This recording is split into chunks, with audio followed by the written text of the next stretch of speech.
Alhamdulillah ala ihsanih wa syukru lahu ala taufiqi wa imtinanih. Asyhadu an la ilaha illallah ta'zima li sya'nih wa asyhadu anna Muhammadan abduhu wa rasuluh ad-da'i ila ridwanih wa salatu wassalamu ala alihi wa ashabihi wa ikhwanih amma ba'du. Alhamdulillah, puji syukur kehadirat Allah Subhanahu wa taala.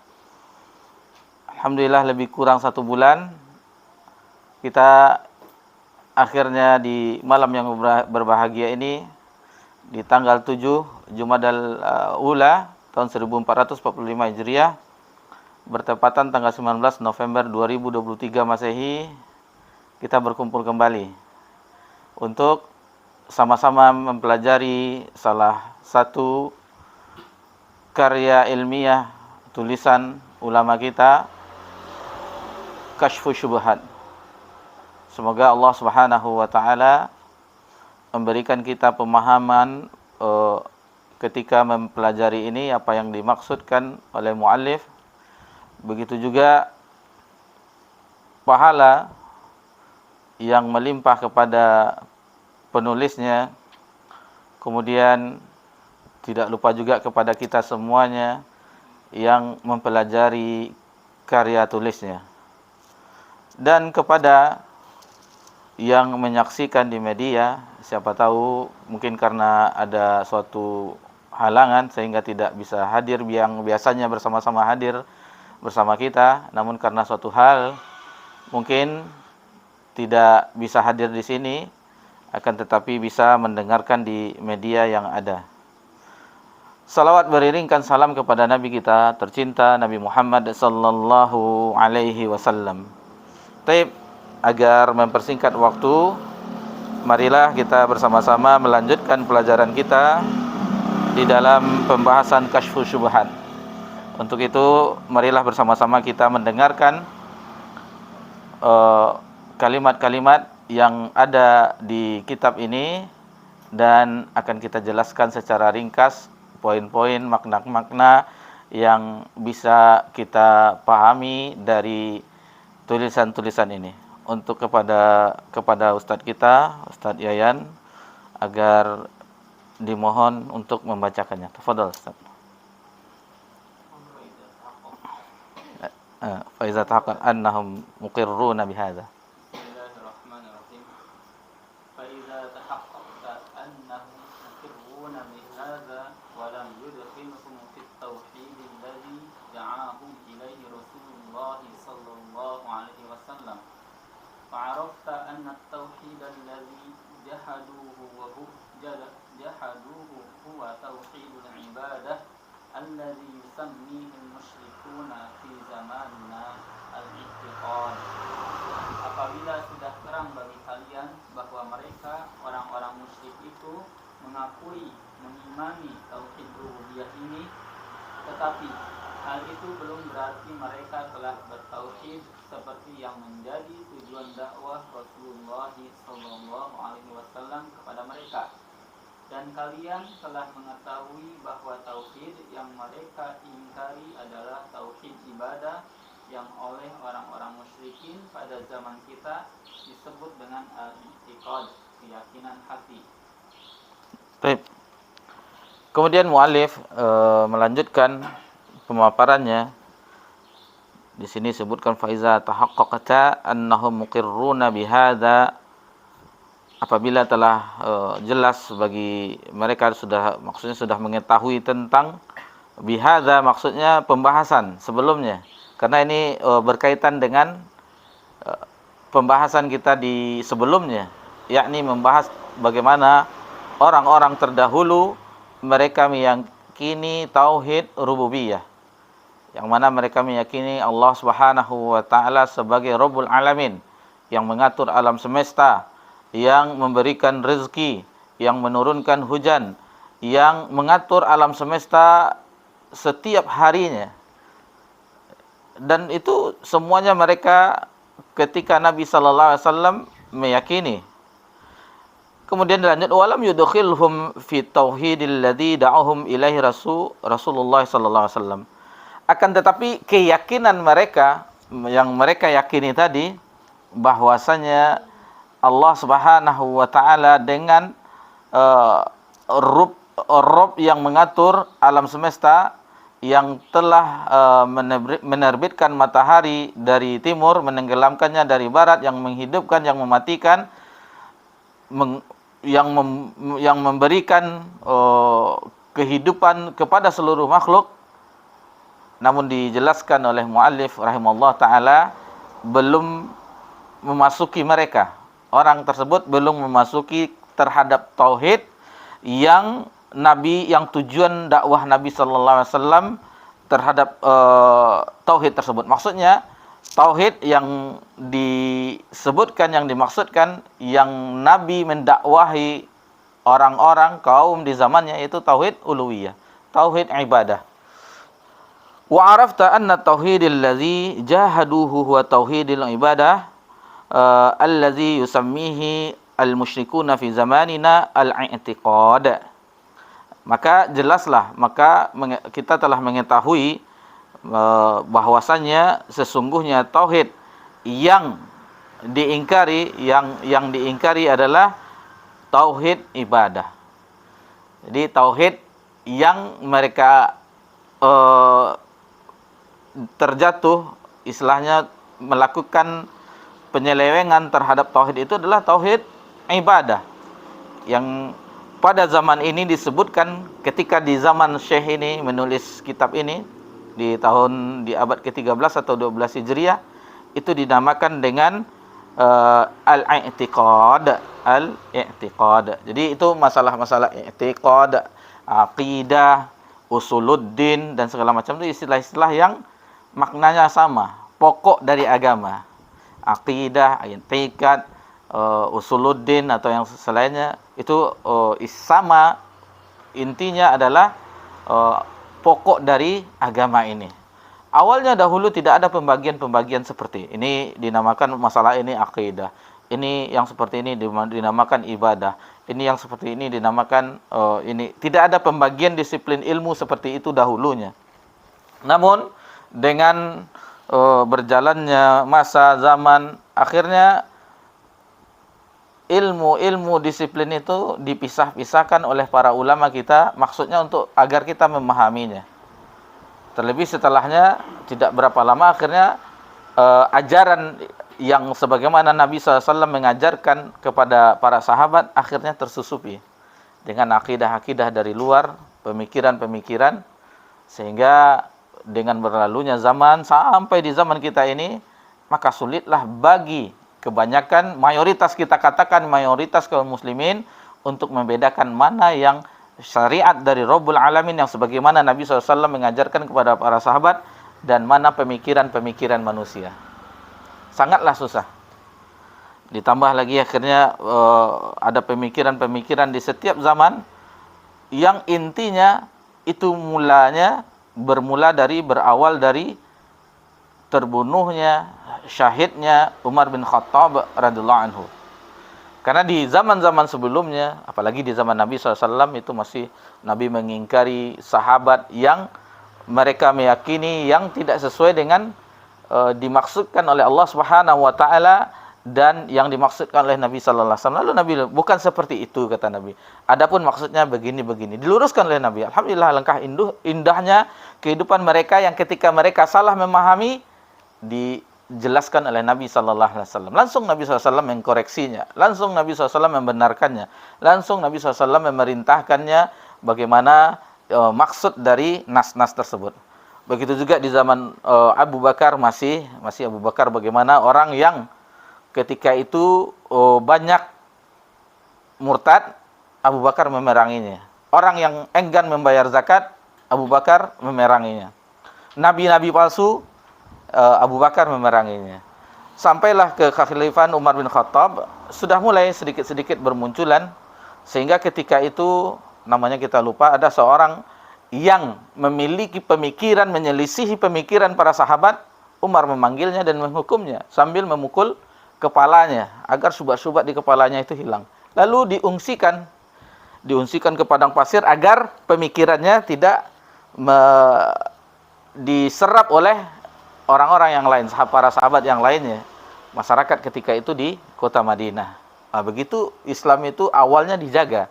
Namun karena pintu fitnah itu terbuka, sebagaimana dijelaskan oleh ulama kita, wafatnya Umar, terbunuhnya Umar oleh orang Yahudi waktu itu sebagai budak, akhirnya pecahlah pintu fitnah tersebut. Pintu fitnah maksudnya pintu yang bukan kita yakini, seperti pintu yang kita mengetahuinya, yang itu bisa dibuka, bisa ditutup, seandainya itu rusak bisa ditukar, pecah bisa diperbaiki atau segala macamnya, tidak. Tapi pintu itu pecah, terbuka, dan itu tidak bisa ditutup sampai akhir zaman. Tidak bisa ditutup sampai akhir zaman. Bagaimana Utsman bin Affan juga terbunuh, Ali bin Abi Thalib juga terbunuh, terjadinya peperangan sampai perang sekarang yang kita saksikan antara Zionis dengan kaum muslimin di bumi para nabi, di Syam, di Palestina. Ada sedikit pesan bagi kita terhadap kita yang sedang mempelajari agama Allah Subhanahu wa taala. Tahanlah diri kita tentang terjadinya bagaimana kondisi sekarang ini. Kita jangan membahas tentang kelompok misalnya yang sedang berperang, Hamas atau yang lainnya. Jangan kita sampai memperuncing keadaan, memperkeruh keadaan sehingga tidak nyamannya kita sesama kaum muslimin.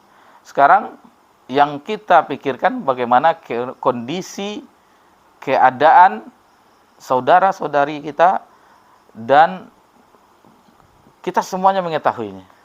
Jangan sampai kita nimbrung, memperkeruh suasana.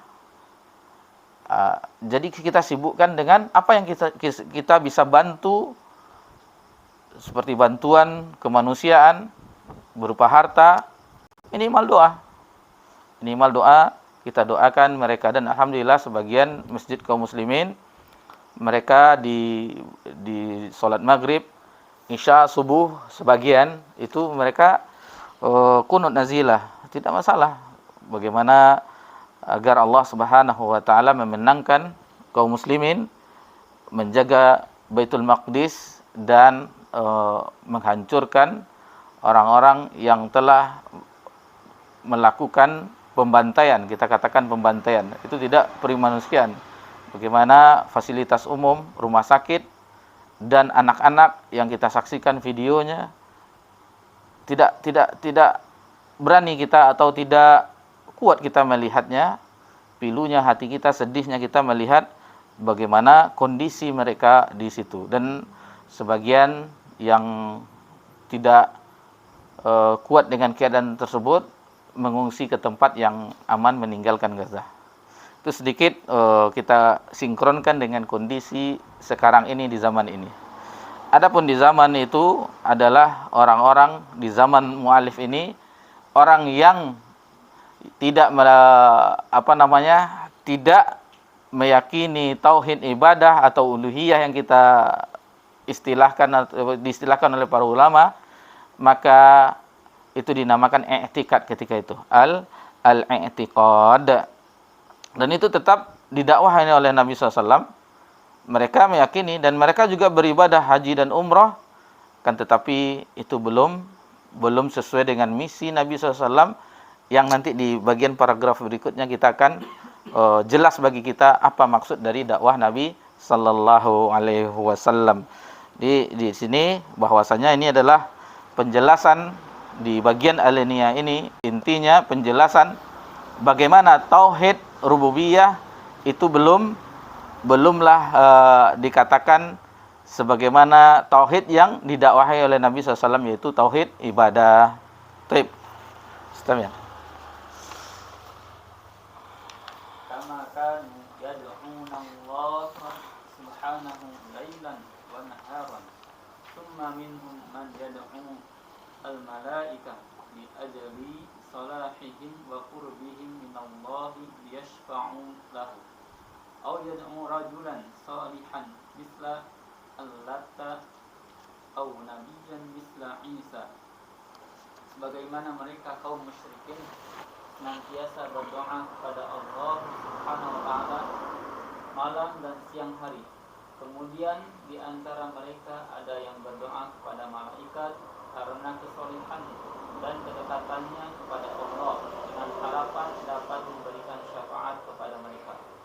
Atau ada juga dari mereka yang berdoa kepada orang-orang soleh seperti Lata atau kepada seorang nabi, misalnya Isa. Baik, kemudian muallif menjelaskan pada Kashfu Syubhat ini, kama kanu yad'un Allah subhanahu lailan wa nahara.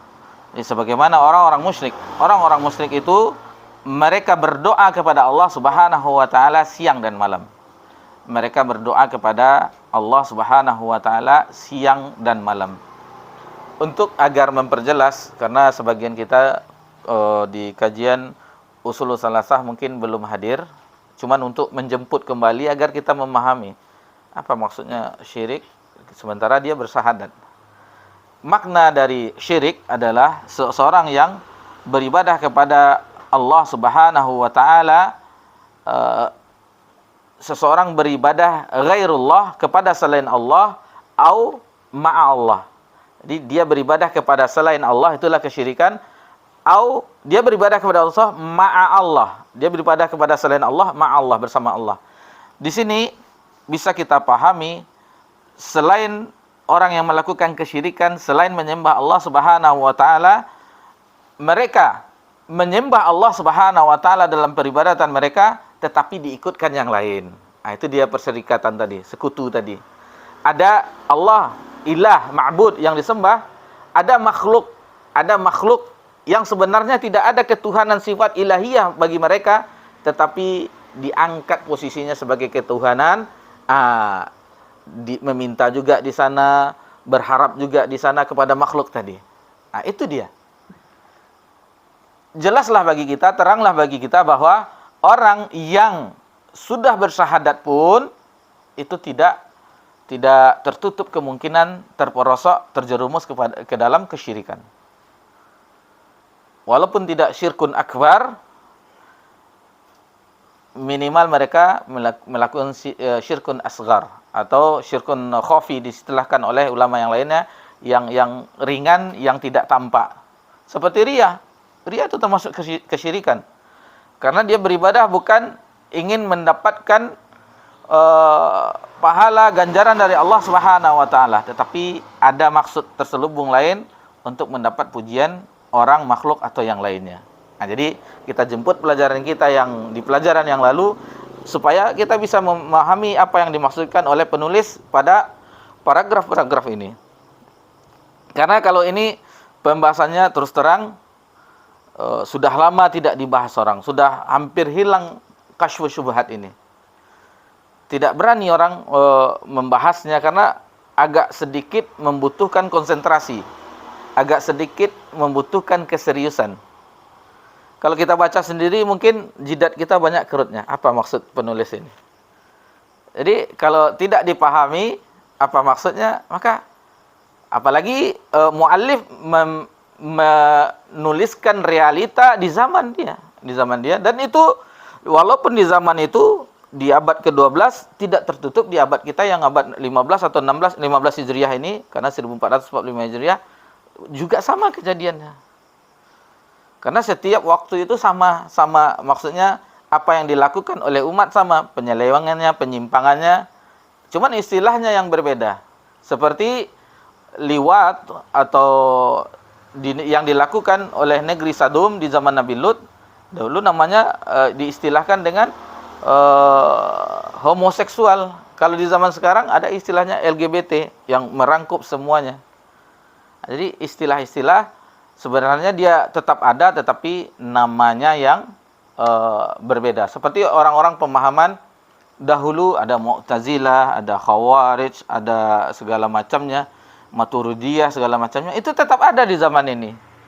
Yang diistilahkan oleh ulama akidah, misalnya orang Mu'tazilah, mereka berganti baju, dia tetap itu, tapi digantinya biasanya pakai baju koko misalnya, ini bukan sekarang pakai baju batik misalnya, ini bukan itu, dia tetap itu yang diistilahkan oleh ulama-ulama akidah dengan neo Mu'tazilah gaya baru. Nah, jadi seperti itu, dengan bergantinya nama, seperti ingkaru sunnah, ini dia bertukar, setiap zaman itu ada, tetapi bertukar namanya.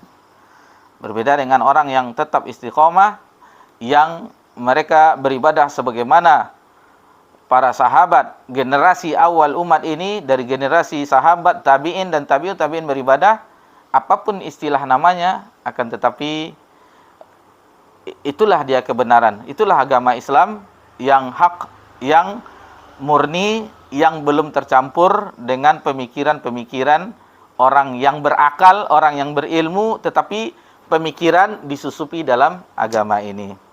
Di sini dijelaskan oleh Syekh, orang-orang yang musyrikin itu mereka berdoa kepada Allah Subhanahu wa taala. Bukankah doa itu ibadah? Siang dan malam, laila wan nahara. Siang dan malam mereka berdoa kepada Allah Subhanahu wa taala. Tsumma minhum may yad'ul malaikah.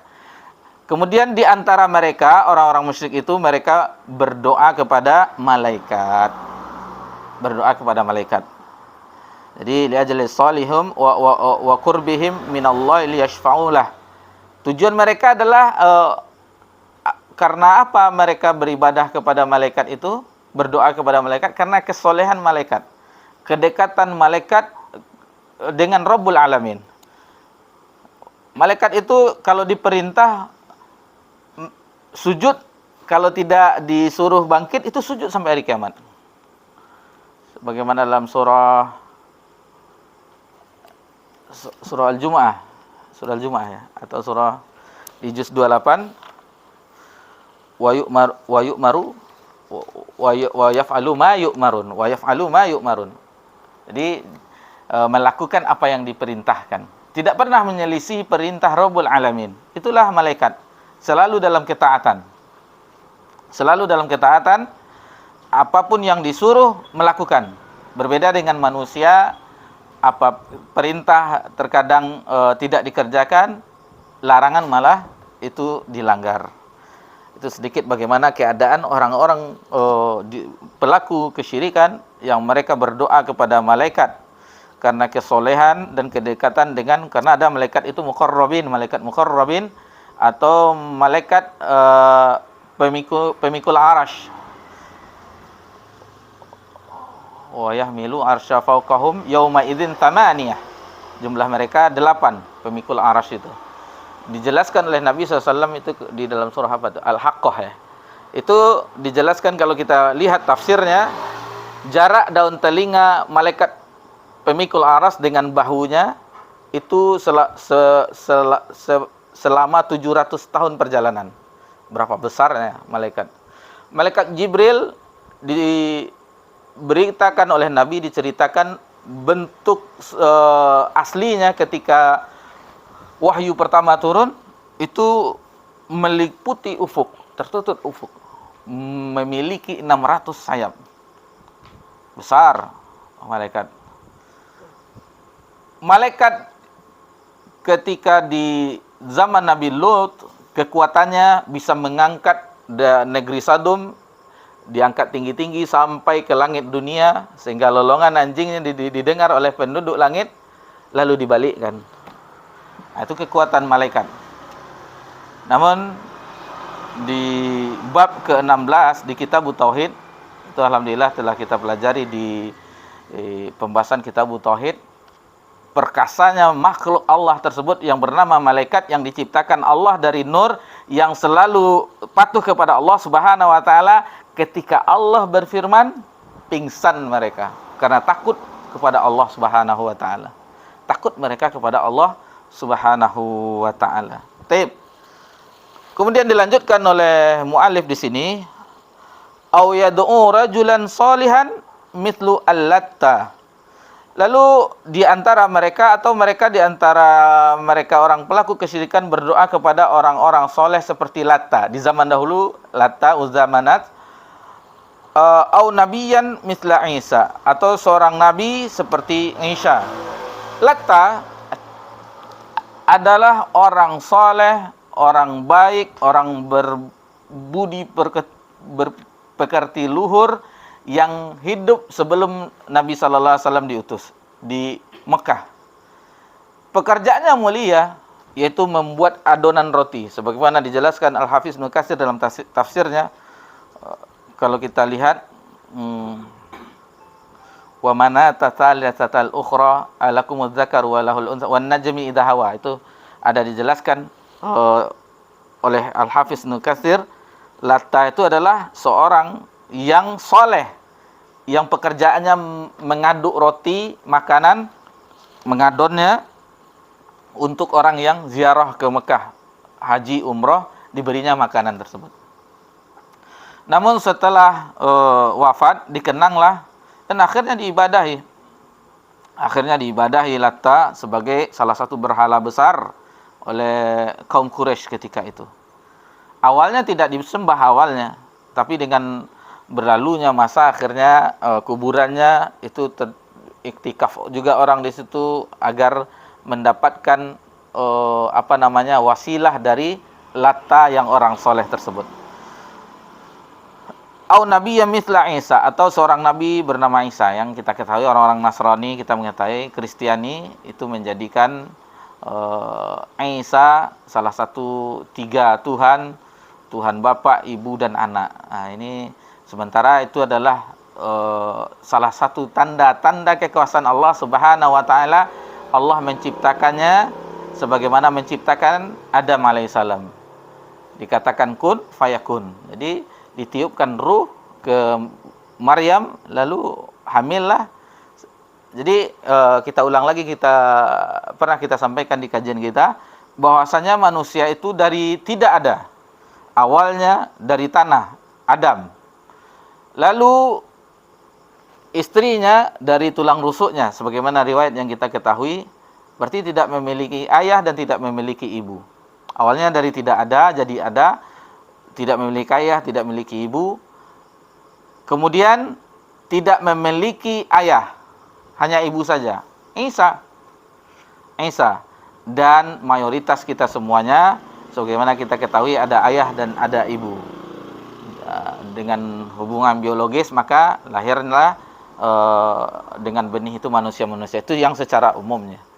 Taib, ikhwani fiddin rahimakumullah, itu penjelasan yang bisa kita ambil dari paragraf ini. Lalu kita tambahkan, ada juga orang itu meminta kepada wali. Wali maksudnya orang-orang soleh, pergi ke kubur-kuburnya, dan itu banyak. Sampai di zaman kita sekarang ini masih diagungkan kubur. Masih diagungkan. Karena mereka meyakini bisa memberikan manfaat terhadap apa yang telah mereka lakukan. Pergi ke kubur orang soleh, meminta di situ, dan mereka meyakini akan mendapatkan manfaat atau menolak mudarat. Sementara itu tidak ada. Di dalam agama kita tidak ada. Orang-orang tersebut disebutkan oleh Allah Subhanahu wa taala dalam surah Al-Kahfi.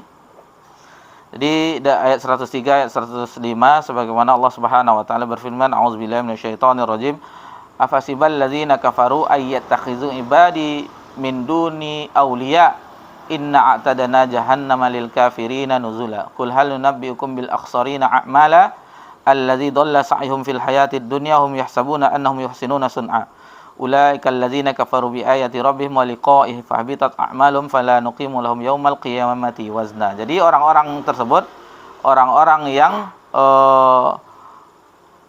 melakukan hal tersebut kepada wali-wali tadi, mereka mengira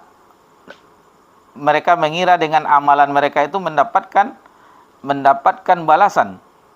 Namun amalan mereka itu adalah amalan yang sia-sia di akhirat kelak, tidak mendapatkan seperti mereka sangkakan, dan itulah keadaan mereka yang merugi. Lebih kurang itu makna dari bagian ayat 103 sampai 105 di dalam surah Al-Kahfi. Nanti bisa dirujuk kembali apa maksud dari ayat tersebut.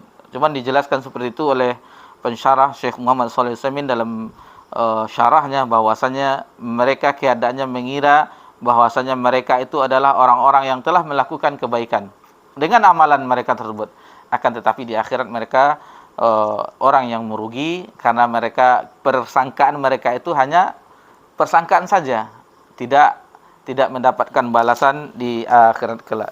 Baik, kita lanjutkan ke paragraf berikutnya. Wa'arafta anna Rasulullah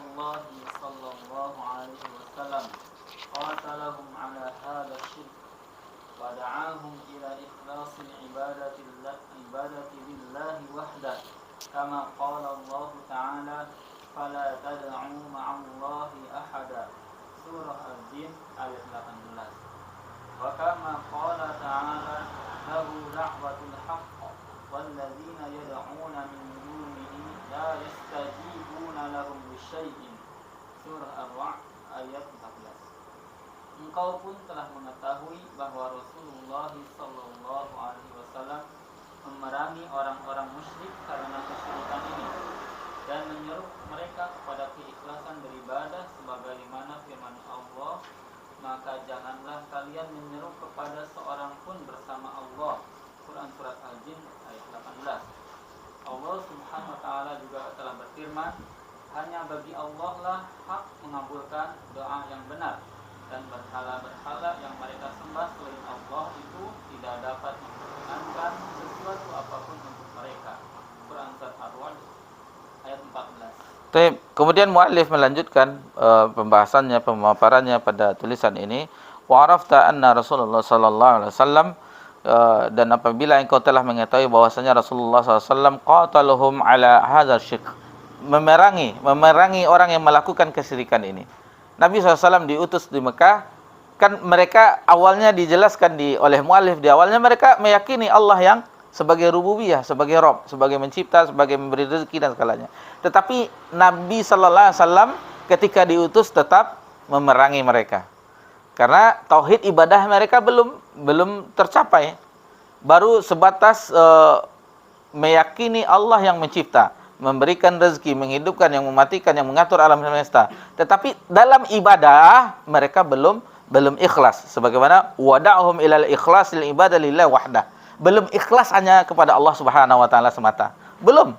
Itu makanya Nabi sebagaimana dakwah para nabi dan rasul, yaitu untuk an ya'budullah wa laqad ba'atsna fi kulli ummatin rasula an ya'budullah wa jatanibut taghut. Sungguh kami telah mengutus seorang rasul di setiap umat ini an ya'budullah, untuk menyembah Allah saja, wa jatanibut taghut, dan menjauhi segala sesembahan selain Allah Subhanahu wa taala.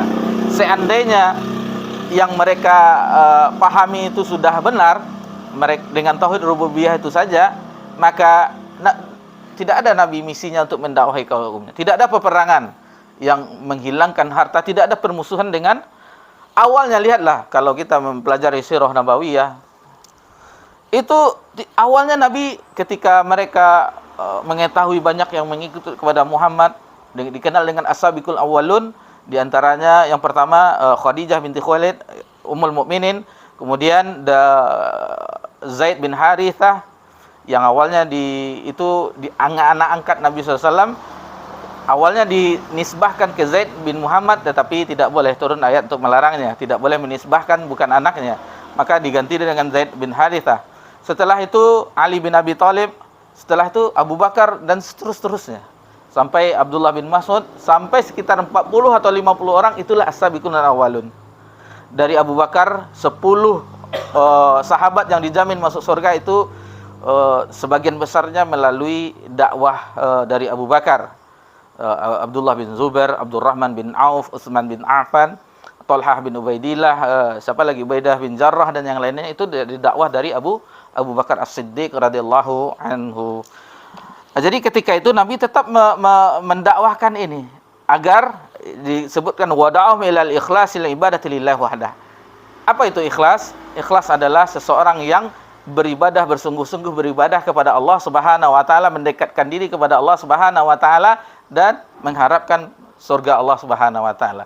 Dan dari sini terbantahlah orang-orang sufi yang cukup cinta Allah Subhanahu wa taala. Walaupun Allah mengazab kita di neraka, tetapi yang penting mencintai Allah. Itu mustahil, tidak masuk akal juga.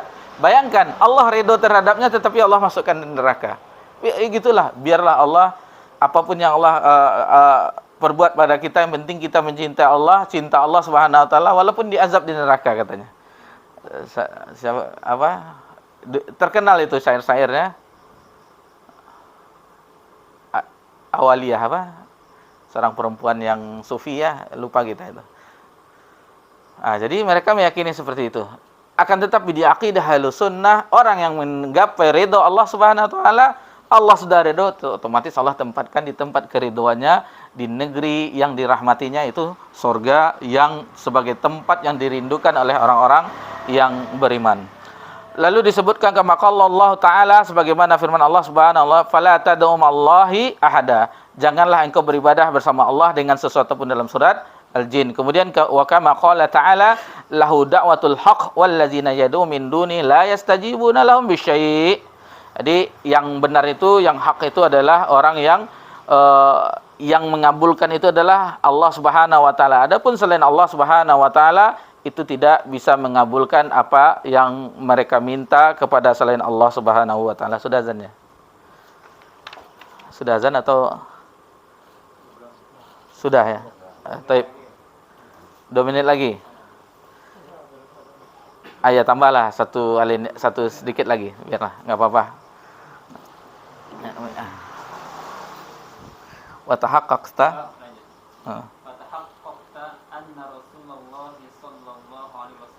qatalahum liyakuna ad-du'a'u kulluhu lillahi waz-zabhu kulluhu lillahi wan-nadru kulluhu lillahi wal-istighatsatu kulluha lillahi wa jami'u anwa'i ibadati kulliha lillahi.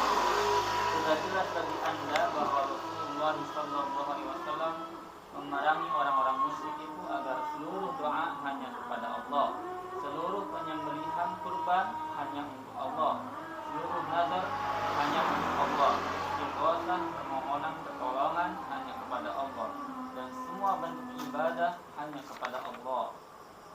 Baik, ya ini penjelasannya insyaallah di pertemuan kita selanjutnya, karena sudah azan, maka kita cukupkan saja.